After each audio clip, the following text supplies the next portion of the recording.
So, in part one, we left off at. So, I went to watch a show called Sid Roth's Supernatural.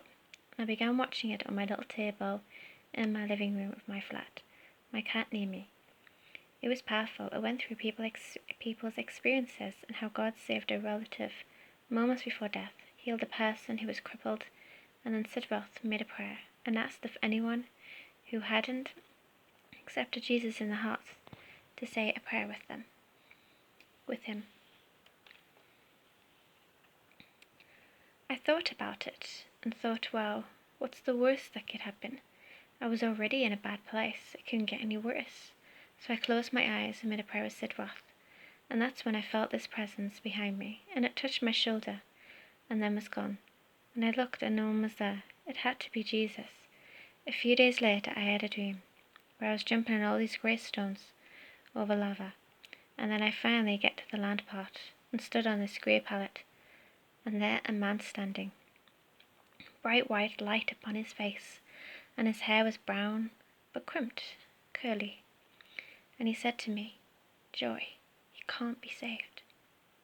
Then I awoke, all sweaty and transparent. I began thinking, no, it can't be true. Everyone can be saved. So I ignored that part and tried to save my partner too, if he could accept Jesus.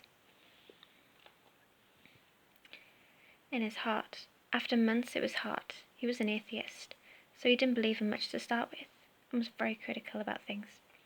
I told him about God and about what could happen if he didn't believe in him. And he said to me, well, if that's my fate, so be it. Then I explained about Satan, and he told me that he didn't exist. But I thought, it's not going to help this way. We'll need to take a gentler approach, trying to explain that Satan was a liar, and what was real and what wasn't, but nothing. Things started to get worse. He became more angry and violent. Then I started to tell someone about the situation I was in. Maybe I could get help if I couldn't get out myself. Then I could get my best friend to get me out of it. So I told her everything, and it was hard for her to believe at first because of the act he pulled to the people. But as soon as we were alone, it was a completely different story.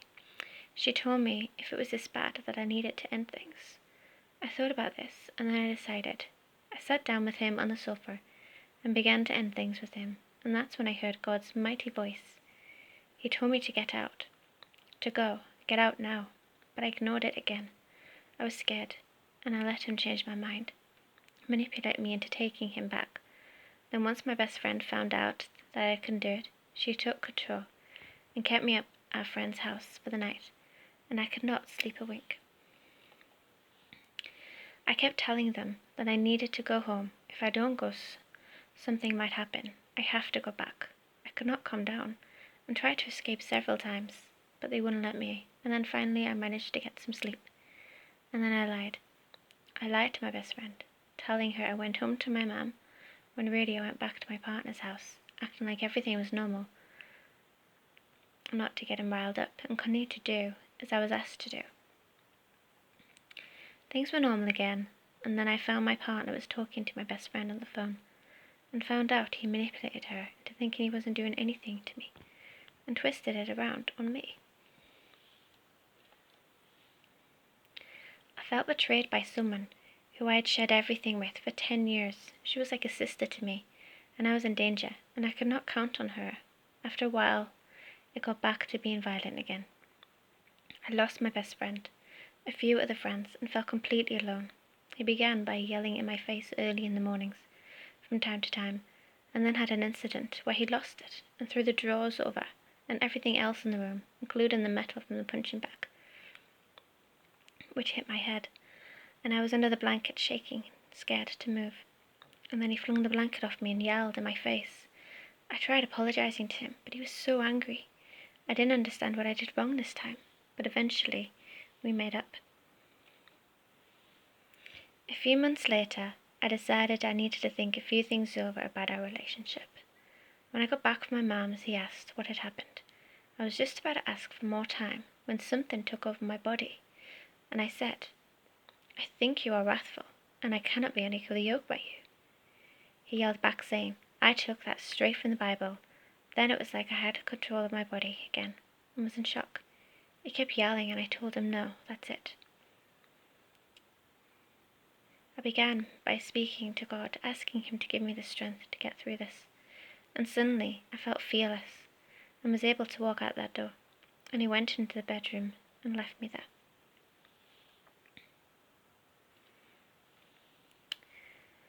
I stood there analysing what had just happened in my kitchen, and then I heard a voice within me saying that I should call my mum, and so I picked up my phone and asked my mum to come pick me up.